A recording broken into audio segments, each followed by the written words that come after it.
Fever lose big in Phoenix. May have lost even more with no healthy point guards. Phoenix. After an 8-day, 4-game road trip, the Indiana Fever returned to Indianapolis after a debilitating loss in multiple ways.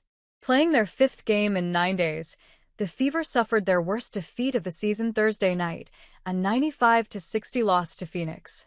The Fever, who have now lost 2 straight after a 5-game win streak, just couldn't find their stride against the physical Mercury. They were out-rebounded 44-32, turned the ball over 20 times, and allowed 23 second-chance points. I thought defensively, we had some slippages early on, and that got them on some easy buckets at the rim, their second-chance points. That was pretty big for us, their rebounding, Fever forward Aaliyah Boston said post-game. I think when you look at the grand scheme of things, there's a lot of things that we can clean up. What was more concerning, at least for the long-term outlook of the Fever season, was the number of injuries they sustained in the game. It started when Sydney Colson left the game with a non-contact knee injury in the first quarter. She landed awkwardly on her left leg after going for a rebound, and her knee buckled inward. She fell to the ground, looking to be in immense pain, and had to be helped off the floor without putting any weight on her left leg. Colson was quickly ruled out for the rest of the game and did not return to the bench. The Fever have not announced the severity of Colson's injury yet, as they plan to do additional evaluations when they return to Indianapolis. Typically, however, non-contact knee injuries are never good.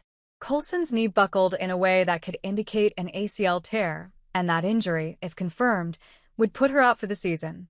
ACLs can be tested with some exercises, but tears can only be definitively seen with an MRI. Indiana's point guard depth took a lethal hit, too, when Ari McDonald left the game limping in the fourth quarter. McDonald eventually went back to the locker room with a trainer in the fourth and did not return. Fever coach Stephanie White said post-game McDonald, who is the Fever's starting point guard with Caitlin Clark out, has a right foot injury. We'll get some more evaluation when we get home tomorrow and see where we are, White said of both Colson and McDonald's injuries. These injuries leave the Fever with no healthy point guards on the roster, as Clark has been out since June 15th with a right groin injury, with no timetable for return.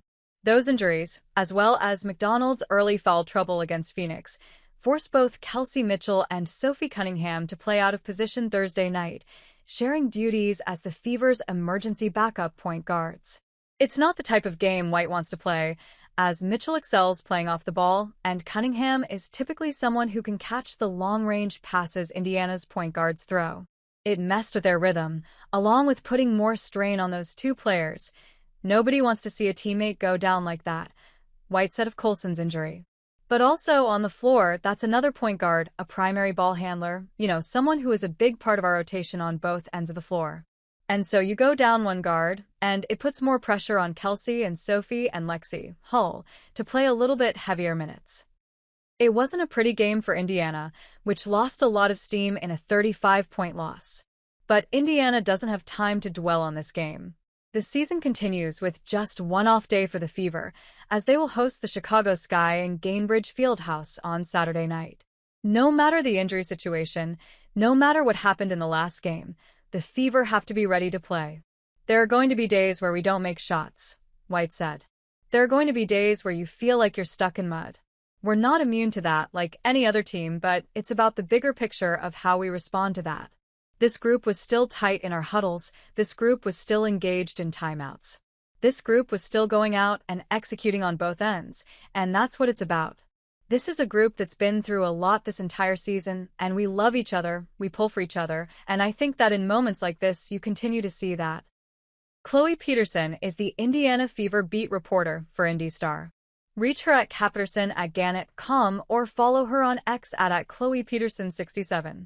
Get IndyStar's Indiana Fever and Caitlin Clark coverage sent directly to your inbox with our Caitlin Clark Fever newsletter.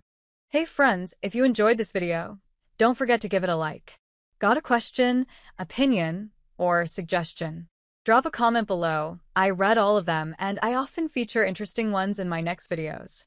And most importantly, for more exclusive boxing highlights and celebrity news, make sure to subscribe to the channel and hit the notification bell so you never miss an update. Your support helps us grow and keep bringing you awesome content. See you in the next video. Stay safe and take care.